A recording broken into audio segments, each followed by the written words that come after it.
All right, I'm here with my friend Rich Schaus, the Executive Director of the Gospel Rescue Mission.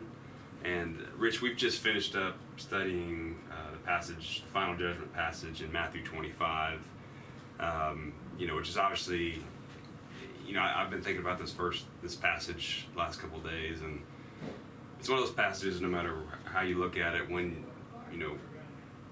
how many times you think about it, it's a huge kind of, it's kind of one of those passages that makes you kind of shake, because you think, how am I ever going to live up to this kind of standard? So Rich, what he does day to day, he deals with people that are in the crisis of homelessness, that are in an extreme need situation. I mean, very needy. So this passage really applies to his, not only just the situation that we're faced with on a every so often situation, but this is like the day-to-day thing for Rich. So Rich, just tell us in your words, like when we're presented with this situation, someone in need on the street, maybe the guy at the stop sign with a cardboard sign saying that he needs a buck. What do you think we should do as Christians when we're presented with that situation, looking through this passage? Well, no matter what happens, I believe the first thing you should do is look them in the eye, recognize them as a human being, as a person. As a general rule, I'd say we don't give them money. Also, a lot of people say, well, give them a meal instead, because that's not as, they can't misuse that. But what you do when you give them a meal is you open up the door for them to say, well, I don't need to spend money on food now. Now I can spend the money I do have on booze or drugs or a hotel room to be with my girlfriend, whatever that might be.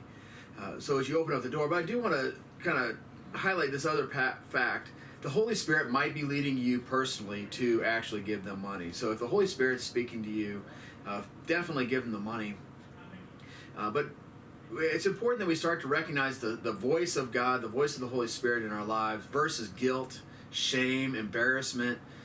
That should never be our motivation. Our motivation should be, I love you, I care about you as a human being, let me take you to the Gospel Rescue Mission, or let me give you the address to where the mission's at if you're meeting with Muskogee. Tulsa also has a homeless shelter, John 3:16, a great facility over there. If you're other cities, you look it up. There's going to be some place that you can get them to that will give them services and care beyond that few dollars you might give them that could be misspent.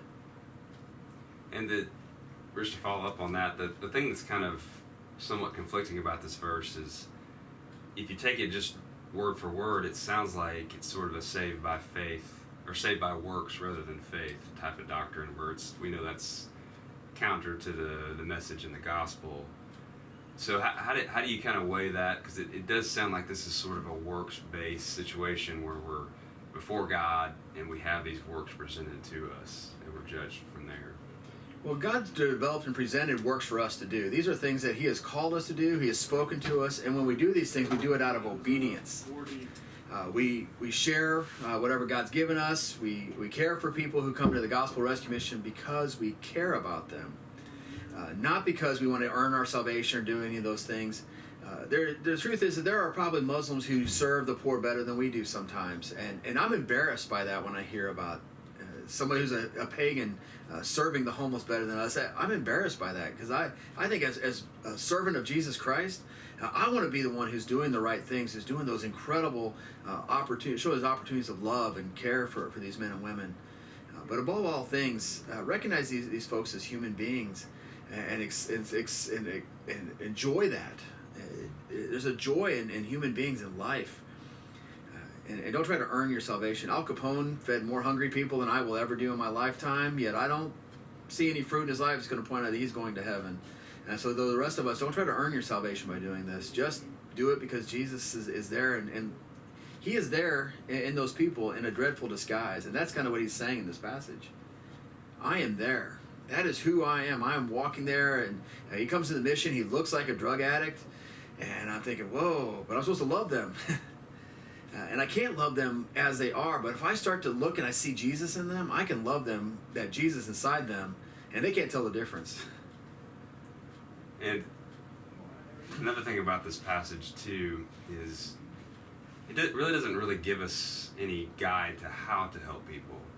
It just says that these people helped them and these other people didn't. So is there is there a way that we can help people that ultimately hurts them in the long run, and give us some examples maybe of how you've experienced that through the Gospel Rescue Mission or through your other work with people in a homeless situation, to where what are some things that helps and what are some things that hurt in the long run?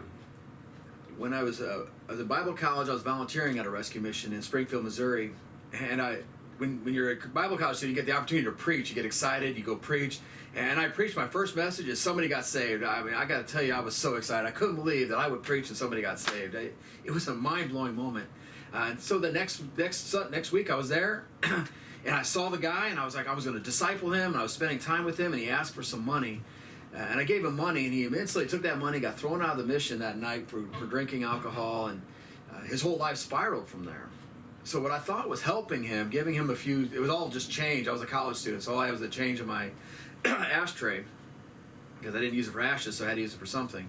And I gave him that change, and that ruined his life, at least for a season, and I don't know where he went from there.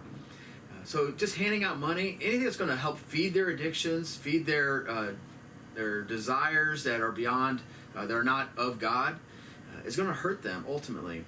And then a worldview sort of poverty thing to understand. If you can imagine, we send clothing to third world countries. So we send our old clothing, stained clothing, to Africa and say, okay, we did our good duty, and we send our clothing there. But then, so they get free clothing. That's great. We get excited about that. But what happens is that the African salespeople can't sell their clothing. So those businesses go out of business because they can no longer sell their shirts or pants because they can't compete with free. And so then when those companies go out of business, so sellers go out of business, then the factories go out of business. And when the factories go out of business, then the sheep herders go out of business. So what you did is actually just created a whole group of people who are dependent on us to send those shirts, because now they no longer have anybody to make those shirts for them. And in a smaller level, here we can do the same thing. We keep giving them things. They don't have any incentive to go work. No desire to make changes in their life. I can do what I want to do. I can live life the way I want, and I don't have any penalty. And so we got to think about when we're helping, is it really going to make a difference in their long-term future, in their eternal best interest, versus their immediate right now best interest?